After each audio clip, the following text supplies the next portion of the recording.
Do you ever feel the pressure of always having to be on? Not just online, but mentally, creatively, spiritually. Like your brain never really clocks out. Well, I've been living in that tension lately. Balancing a full-time job, content creation, and real life. And I realized something had to change.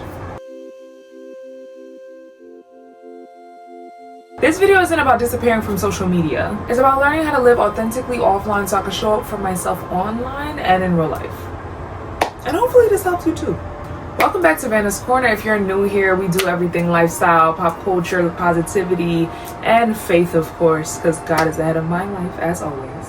So I'm navigating my real life while trying to chase my creative dreams. And I love to let y'all in on what's going on and how to do that because it's important. Lately, I've been thinking a lot about how much my life has been on screen and creating the boundary of that person that doesn't get so wrapped up in social media and content creation that they lose sight of reality, if that makes sense, and what certain things are to keep private and other things to show my audience. And this video is about how I'm honestly trying to live more offline while still very much being online, if that makes sense. Stay with me, please. Without abandoning my goals too. Gotta add that in there. And one thing I had to acknowledge is that not all screen time is the same. So I have three very big categories because I work in marketing, so it's scrolling for work. Yeah, obviously know I do the content creation thing on the side, or you could say as I'm chasing my dreams to do so. And I'm on YouTube, TikTok, and Instagram, and I have 2 TikTok accounts. So basically that's 4 accounts.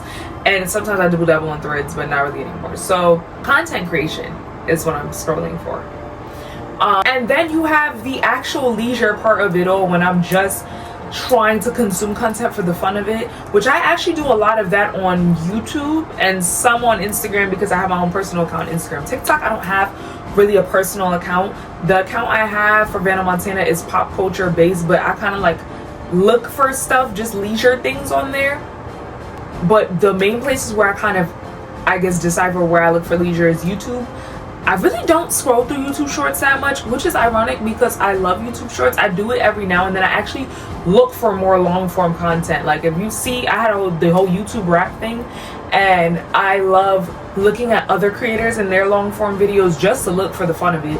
And also take notes sometimes, but again, deciphering the two. So I love hearing like the DJs play sets. That's like a big thing for me. And of course, the biggest thing of all, for some of y'all that know, I am big on listening to sermonettes or prayers. That is the first thing I do in the morning on top of, before I scroll, check my bank account, check text messages, check anything. I am most likely hitting my daily scripture where I read all of the, I don't even know how to explain it. So it gives you a daily scripture, and then it gives you like a little like portion explaining it or how it relates to it. Then it gives you like this very olden Roman times person that probably wrote something on the scripture.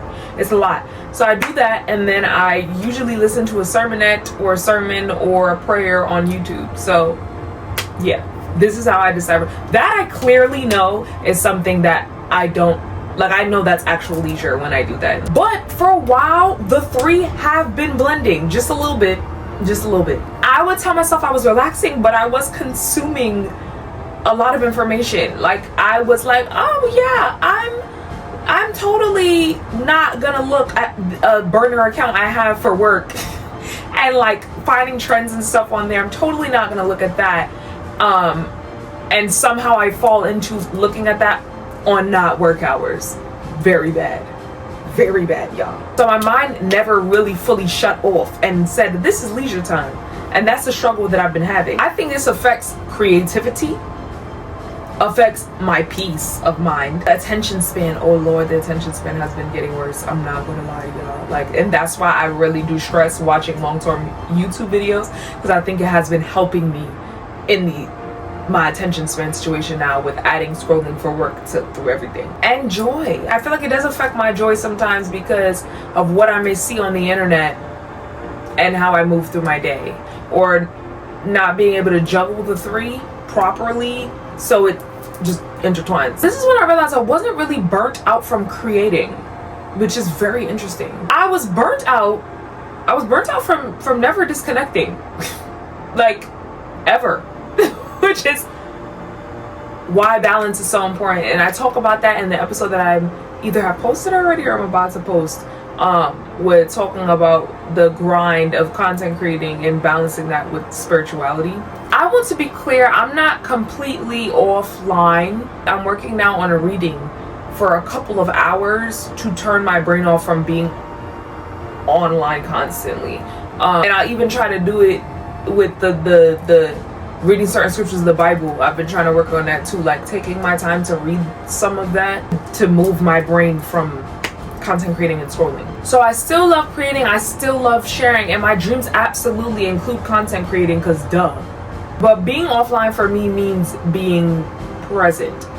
It is not deleting apps forever. I'm sorry. I know people tell y'all that stuff.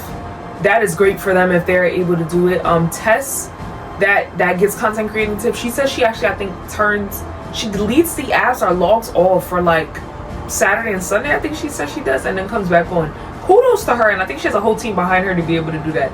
I pray I can get to that point eventually, like to be like Saturday and Sunday. But while I'm still grinding and chasing my dreams, yeah, it's not happening. It's definitely not ignoring your responsibilities either, because I'm very much on top of my ish when I need to be. But I just get wrapped in finding time to scroll. But it is choosing intention, separating purpose from pressure, if that makes sense. So like I told you, how I'm recharging offline is reading. That has been my biggest thing that I'm aiming towards, getting back into it. I was a reading machine. And at the end of 2023, I was a reading machine.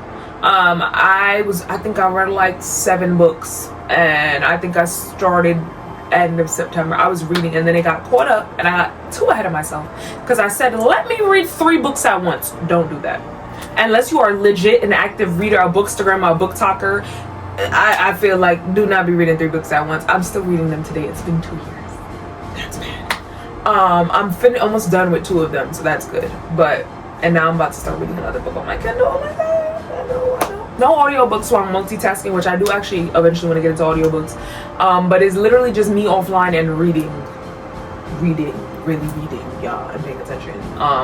Getting my brain functioning more. I think it helps because it slows down your thoughts instead of constantly trying to keep up with what you're scrolling and seeing. You're focusing on one thing, which I need to work on that because of me intertwining work, content creation, and actual leisure. And you're just letting your mind rest. It's interesting. I feel like you're letting your mind rest, but you're also fueling it while it's resting, because you have to pay attention while you're reading, because it's not like a movie that's playing in front of you. You have to visualize it. You have to understand what's going on. If you miss something, you might have to go back because you're going to be confused in the next word or next paragraph you hit. Church has always been a grounding space for me, and I have been extremely blessed to have been born into a family, born into a church, and been in this church my entire life. Many people cannot say that, and I am truly blessed to have that opportunity, and I didn't realize how blessed I was to have that until I got older. It reminds me that my worth isn't tied into productivity or performance. I just have to be. I just have to worship.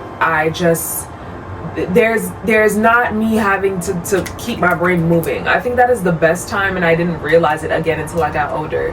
That is just a place where I feel safe, where I feel the most connected to God, where I feel His presence engulfing me in the best way. Another part is still a work in progress for me. Solo dates outside of content. A lot of my solo dates, as some of y'all know, was weekly cafe dates with myself. Going, getting a nice matcha, chai, I don't know, teas, whatever. And with my laptop, I was bringing books sometimes, or my journal or something, or my planner, but a lot of times me on a laptop planning out content creation stuff. Yes, I know. So technically that is another reason why things are getting intertwined, and here's what I am planning to do to stop that. Okay, so, or work on it more, because I have gone on solo dates to movies by myself recently. I went on a solo date into the city, and I actually did get a read aloud. I filmed content in that time, but I was able to create the boundary of giving myself like a good 30 minutes just to read in the library, which was really good for me because let me catch up on finishing the books that I have. It was just always creating that boundary of, you know, this is my solo day and I'm not filming content right now, or maybe filming content, but I'm actually in the solo day, not preparing content. Letting moments exist just for me has been harder. Now, because everything is content, and I've heard creators say things like, you should record every day so you have a lot of B-roll and stuff like that, which takes up your storage, so make sure you have a phone with a lot of gigabytes. But also, it's just important. It has been hard, but work in progress. So here is the irony of it all. The more offline I become, the more inspired I am. Me having this epiphany moment of, I need to lean more into my Christianity and show that honest, authentic side of myself and me not being perfect. I think it came from me taking a moment to really look at my life and understand where I've come from to where I am today, especially on my content creating journey, and that the common denominator in it all is always God. So yeah, I did become inspired in that way. Not saying that I don't find inspiration online. I know that's a very big place to find inspiration online, but I found that it was important even more so to be on offline, because I was feeling inspired offline as well. When I am not constantly consuming, I do start hearing my own thoughts again. Yes, it's important to hear your own thoughts and not what society's telling you to do, or copying, which is really bad. Not copying with the next content creator. You can feel inspired by them, but not copying exactly what they're doing. Rest fuels creativity. It doesn't compete with it. So in all, I'm still learning. I'm not perfect at this, but I know I don't want my entire life to be inside my phone. I want to build a creative life that feels sustainable, peaceful, and real. So y'all are not alone in this. Like, if you're navigating work, content creation, and real life, which are many content creators, especially starting out, it's okay. And we will get through it. How do you recharge offline? What does rest look like for you right now? Let me know. And y'all know what to do. Like, subscribe, comment, share. You know I love y'all. Been out.